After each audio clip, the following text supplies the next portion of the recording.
सभी श्री रामचरितमानस प्रेमियों को जय श्री राम। राम राम। भले प्रभु का नाम फिर काम। श्री रामचरितमानस बालकांड दोहा नंबर 240 से अर्थ सहित पढ़कर सुना रहे हैं। वीडियो अच्छा लगे तो चैनल को सपोर्ट करें। जय श्री राम। मंगल भवन अमंगल हारे, प्रभु दशरथ अजर विहारे। राम सिया राम जय जय राम। कही मृदु बचन विनीत तिन, बैठारे नर नार। उत्तम मध्यम नीच लगो, निज निज थले अनुहार। उन सेवकों ने कोमल और नव वचन कहकर उत्तम मध्यम नीच और लघु सभी श्रेणियों के स्त्री पुरुषों को अपने अपने योग्य स्थान पर बैठाया। राजकुंवर ते ही अवसर आए, मनहु मनोहरता तन छाए। गुण सागर नागर बर वीरा, सुंदर श्यामल गौर शरीरा। उसी समय राजकुमार राम और लक्ष्मण वहाँ आए। वे ऐसे सुंदर हैं मानो साक्षात मनोहरता ही उनके शरीर पर छा रही हो। सुंदर सांवला और गोरा उनका शरीर है। वे गुणों के समुद्र चतुर और उत्तम वीर हैं।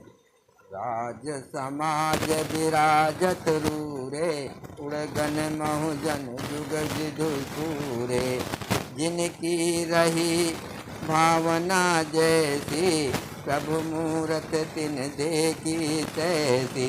वे राजाओं के समाज में ऐसे सुशोभित हो रहे हैं मानो तारागणों के बीच दो पूर्ण चंद्रमा हो। जिनकी जैसी भावना थी, प्रभु की मूर्ति उन्होंने वैसी ही देखी। देख कहीं रूप महारन धीरा, मनोह वीर रस धरे शरीरा। डरे कुटिल नप प्रभु निहारे, मनोह भयानक मूरत भारी। महान रणधीर राजा लोग श्री रामचंद्र जी के रूप को ऐसा देख रहे हैं मानो स्वयं वीर रस शरीर धारण किए हुए हो। कुटिल राजा प्रभु को देखकर डर गए मानो बड़ी भयानक मूर्ति हो। रहे असुर छल सो निप बेसा, तिन प्रभु प्रगट काल सम देखा। पुरवासिन देखे दो भाई, नरभूषण लोचन सुखदाई। छल से जो राक्षस महाराजाओं के देश में बैठे थे, उन्होंने प्रभु को प्रत्यक्ष काल के समान देखा। नगर निवासियों ने दोनों भाइयों को मनुष्यों के भूषण रूप और नेत्रों को सुख देने वाला देखा। मंगल भवन अमंगल हारे, प्रभु दशरथ अजर विहारी। नारी बिलो कहीं हरस ही, निज निज रुचि अनुरूप। जन सोहत सिंगार धरे, मूरत परम अनूप। स्त्रियां हृदय में हर्षित होकर अपनी अपनी रुचि के अनुसार उन्हें देख रही हैं मानो श्रृंगार रस ही परम अनुपम मूर्ति धारण किए सुशोभित हो रहा हो। विभूषण प्रभु विराट मय दीसा, बहुमुख कर पगलोचन सीसा। जनक जात अवलोकहि कैसे, सजन लगे प्रिय लागहि जैसे।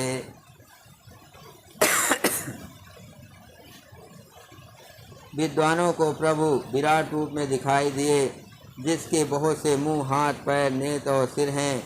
जनक जी के सजातीय कुटुंबी प्रभु को किस तरह कैसे प्रिय रूप में देख रहे हैं, जैसे सगे सजन संबंधी प्रिय लगते हैं।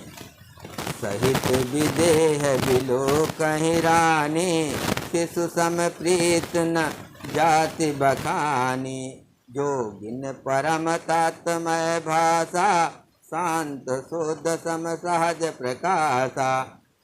जनक समेत रानियां उन्हें अपने बच्चे के समान देख रही हैं।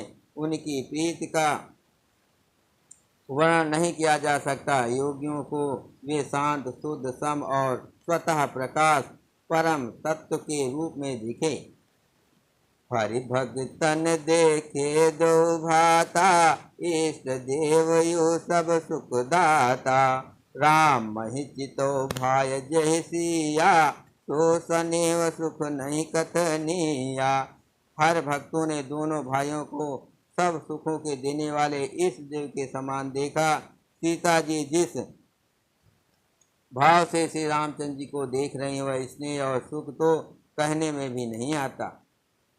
उर अनुभवत न कही सक सो, कवन प्रकार कहे कवि को। ये विध रहा जाय जस भाव, ते तस देखो कौशल राव।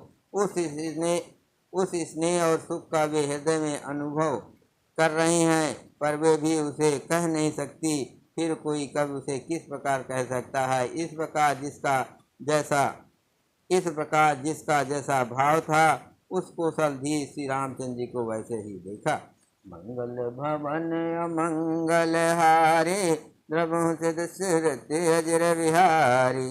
राजत राज समाज महु, कौशल राज किशोर। सुंदर श्यामल गौर तन, बेस विमोचन चोर। सुंदर सांवले और गोरे शरीर वाले और विश्व भर के नेत्रों को चुराने वाले कौशलाधीश के कुमार राज समाज में इस प्रकार सुशोभित हो रहे हैं। सहज मनोहर मूर्ति दो, कोटि काम उपमा लघु सो। शरद चंद निर्दक मुखनी के, नीरज नयन भाव तेजी के। दोनों मूर्तियां स्वभाव से ही बिना किसी बनाव श्रृंगार के मन को हरने वाली हैं। करोड़ों कामदेवों की उपमा भी उनके लिए तुच्छ है। उनके सुंदर मुख शरद पूर्णिमा के चंद्रमा की भी निंदा करने वाले, उसे नीचा दिखाने वाले हैं, और कमल के समान नेत्र मन को बहुत ही भाते हैं। चितवन चारु मार मनोहरनी, भावत हृदय जात नहीं भरनी। कल कपोल सुत कुंडल लोला, चिंबुक अधर सुंदर मधु बोला। सुंदर चितवन सारे संसार के मन को हरने वाले कामदेव के भी मन को हरने वाली है। वो हृदय को बहुत ही प्यारी लगती है, पर उसका वर्णन नहीं किया जा सकता। सुंदर गाल हैं, कानों में चंचल झूमते हुए कुंडल हैं, थोड़ी और अधर ओंठ सुंदर है, कोमल वाणी है। कुमुद बंधु कर निंदक हासा, भगट विकट मनोहर नासा। भाल विशाल तिलक झलकाहे, कच बिलोक अवली न जाई। हंसी चंद्रमा की किरणों का तिरस्कार करने वाली है, भौड़े टेढ़ी और नासिका मनोहर है। ऊंचे चौड़े ललाट पर तिलक झलक रहे हैं, दीप्तमान हो रहे हैं। काले घुंघराले बालों को देखकर भौरों की पंक्तियां भी लजा जाती हैं। पीत चौतनी सिरन सुहाई, कुसुम कली बिच बीच बनाई। रेखे रुचिर कम्ब कल गीवा, जन त्रिभुवन सुषमा के सीवा। रेखे रुचिर कम्ब कल गीवा, जन त्रिभुवन सुषमा की सीवा। पीली चौकनी टोपियाँ सिरों पर सुशोभित हैं, जिनके बीच बीच में फूलों की कलियां बनाई या काढ़ी हुई हैं। शंख के समान सुंदर गोल गले में मनोहर 3 रेखाएं, जो मानो तीनों लोकों को सुंदरता की सीमा को बता रही हैं। मंगल भवन अमंगल हारे, द्रवहु दशरथ अजर विहारी। कुंजर मन कंठा कलित, उरह तुलसी का माल। सब कंद के हर ठमने, बल निध बाहु विशाल। हृदयों पर गज मुक्ताओं के सुंदर कंठे और तुलसी की मालाएं सुशोभित हैं। उनके कंधे बैलों के कंधे की तरह ऊंचे और पुष्ट हैं। एड़ खड़े होने की शान सिंह सी है, और भुजाएं विशाल एवं बल की भंडार हैं। कट तुनीर पीत पट बांधे, कर सर धनुष बाम बर कांधे। पीत जाग उपबीत सुहाए, नक सिक मंज महाच बिछाए।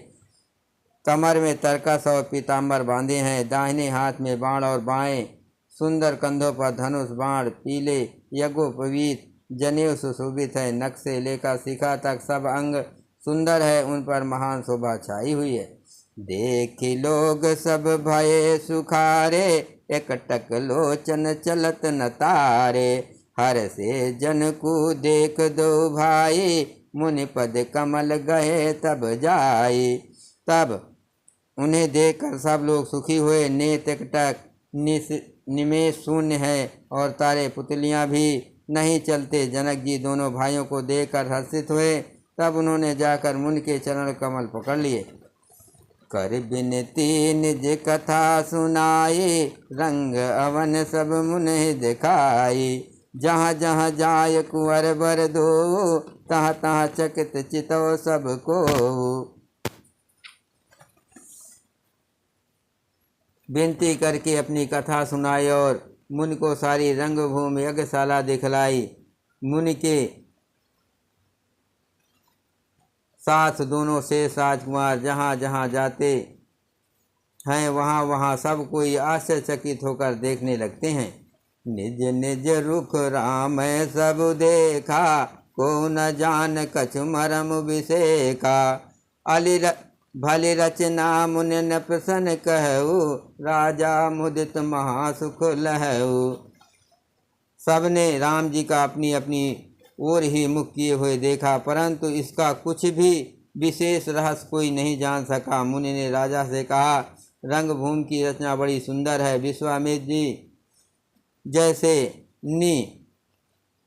स्पर्श विरक्त और ज्ञानी मुनि से रचना की प्रशंसा सुनकर राजा प्रसन्न हुए और उन्हें बड़ा सुख मिला। मंगल भवन अमंगल हारे, द्रवहु से दशरथ अजर विहारे। सब मंचन ते मंचु एक, सुंदर विशद विशाल। मुनि समेत दो बंधुता, बैठा रे महिपाल।